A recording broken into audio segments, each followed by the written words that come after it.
அன்பார்ந்த உறவுகளுக்கும் ஆருயிர் நட்பிற்கும் ஆசிரியை ஆனந்தியின் முதற்கண் வணக்கத்தை தெரிவித்துக் கொள்கின்றேன். வாரம் ஒரு தகவல் என்ற தலைப்பில் இன்று நான் எடுத்துக்கொண்டுள்ளதோ முயற்சி. முயற்சி பற்றிய திருவள்ளுவரின் ஒரு திருக்குறள். அருமை உடைத்தென்று அசவாமை வேண்டும் பெருமை முயற்சி தரும். அதாவது, ஒரு செயலை நம்மால் செய்ய இயலாது என்று மனத்தளர்ச்சி அடையாமல் தொடர்ந்து நாம் முயற்சி செய்து கொண்டே இருந்தால் அதுவே நமக்கு வலிமையை தருமாம். இதற்கு ஒரு சிறு கதையை உங்களுக்கு விளக்குகின்றேன். இது கதையல்ல, நிஜம். தாமஸ் ஆல்வா எடிசன் அவர்கள் ஒரு கண்டுபிடிப்பின் போது அவருடைய ஆய்வுக்கூடம் முழுவதும் தீப்பற்றி எரிந்துவிட்டது.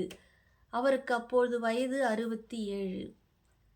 அப்பொழுது அவர் என்ன கூறினார் தெரியுமா? என்னுடைய தவறுகள் எல்லாம் எரிந்து போய்விட்டன.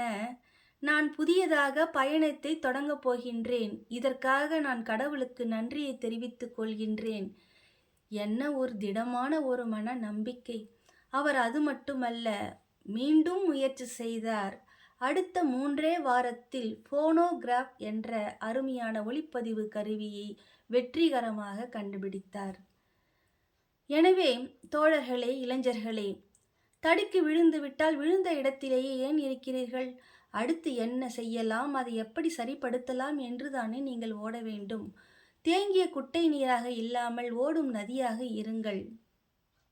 சிறு குழந்தை கூட தத்தி தத்தி நடக்கும் பொழுது விழுந்தவுடன் அதை பொருட்படுத்தாமல் எழுந்து நடக்கின்றது. ஆனால் இளைஞர்கள் மட்டுமோ விழுந்த இடத்திலேயே இருந்து விடுகின்றனர்.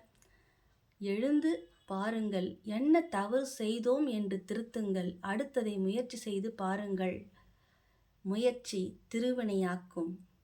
மீண்டும் ஒருமுறை நன்றியை தெரிவித்துக்கொண்டு விடைபெறுகின்றேன். நன்றி, வணக்கம்.